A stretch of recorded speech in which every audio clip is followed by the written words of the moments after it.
सोलापूरमधून मोठी बातमी समोर येते। सोलापूरचे माजी महापौर तथा राष्ट्रवादी काँग्रेस शरदचंद्र पवार पक्षाचे नेते महेश कोठे यांचं हृदयविकारानं निधन झालंय। प्रयागराज येथे कुंभमेळ्यासाठी गेले असताना अचानकपणे हृदयविकाराचा त्यांना झटका आला। महेश कोठे यांचा मृतदेह प्रयागराज येथून सोलापुरात विमानाने आणण्यात येणार आहे।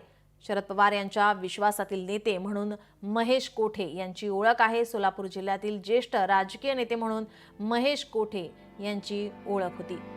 कुंभमेळ्यासाठी गेले असता त्यांना हृदयविकाराचा झटका आला आणि त्यांचं निधन झालंय। सोलापूरचे माजी महापौर तथा राष्ट्रवादी काँग्रेस शरदचंद्र पवार पक्षाचे नेते महेश कोठे यांचं हृदयविकाराने निधन झालंय।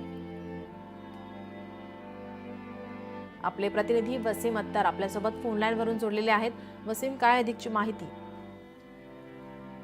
सोलापूरकरता एक धक्कादायक बातमी म्हणावं लागेल। सोलापूरचे माजी महापौर तथा राष्ट्रवादी शरदचंद्र पवार गटाचे जे नेते आहेत महेश कोठे यांचं हृदयविकाराने जे आहे ते निधन जे आहे ते त्यांचं झालेलं आहे। सकाळच्या सुमारास प्रयागराज येथे कुंभमेळ्यासाठी ते गेले असता त्यांचे अचानकपणे त्यांना हृदयविकाराचा झटका आल्याने जे आहे ते त्यांचं निधन झालेलं आहे आणि महेश कोठे यांचा जो आहे ते मृतदेह विमानाने सोलापुरात आणण्यात येणार आहे। मात्र अंत्यविधी वगैरे कधी असेल याबाबत अद्याप काही माहिती मिळाली नाही। मात्र राष्ट्रवादी शरद पवार गटाचे नेते म्हणून जे आहे ते त्यांची ओळख होती आणि नगरपालिकेत देखील मात्र त्यांची मोठी ओळख होती।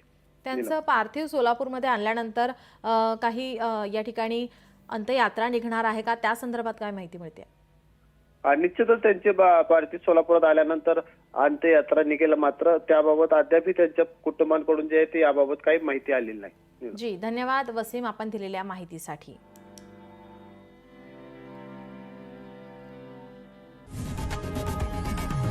लोकशाही मराठी ऐका, पहा, जागरूक रहा।